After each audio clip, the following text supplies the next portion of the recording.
ইসমাইল হানিয়ার হত্যা নিয়ে মধ্যপ্রাচ্যে চরম উত্তেজনা বিরাজ করছে। ইরান ইসরায়েল যে কোনো সময় জড়িয়ে যেতে পারে ভয়াবহ সংঘাতে। ইসরায়েলে হামলার জন্য সব ধরনের প্রস্তুতি নিচ্ছে ইরান। মধ্যপ্রাচ্যে নিজেদের সমর্থিত গোষ্ঠীগুলোর সঙ্গে এ নিয়ে আলোচনায় বসছে তেহরান।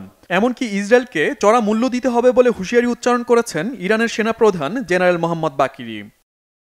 ইসরায়েলও পাল্টা হুঁশিয়ারি উচ্চারণ করেছে। তেহরান হামলা চালালে ইসরায়েল বসে থাকবে না বলে সাফ জানিয়ে দিয়েছে দেশটির প্রধানমন্ত্রী বেনিয়ামিন নেতানিয়াহু। তার দেশ যে কোনো পরিস্থিতির জন্য প্রস্তুত রয়েছে বলে মন্তব্য করেন তিনি।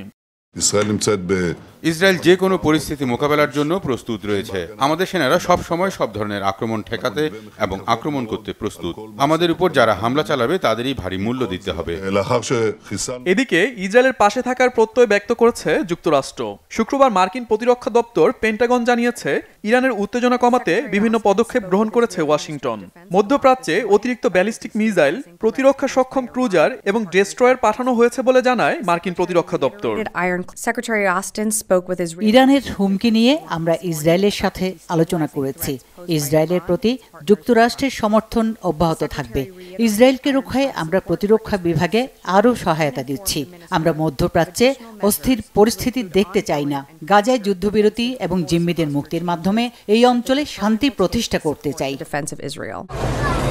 ইরান ইসরায়েলের পাল্টাপাল্টি হুঁশিয়ারি এবং মধ্যপ্রাচ্যে যুক্তরাষ্ট্রের যুদ্ধজাহাজ বিমান পাঠানো অত্র অঞ্চলকে আরও একটি ভয়াবহ যুদ্ধের দিকে ঠেলে দেবে বলে শঙ্কা বিশ্লেষকদের। Shahid Arafat, Bangla vision, news desk.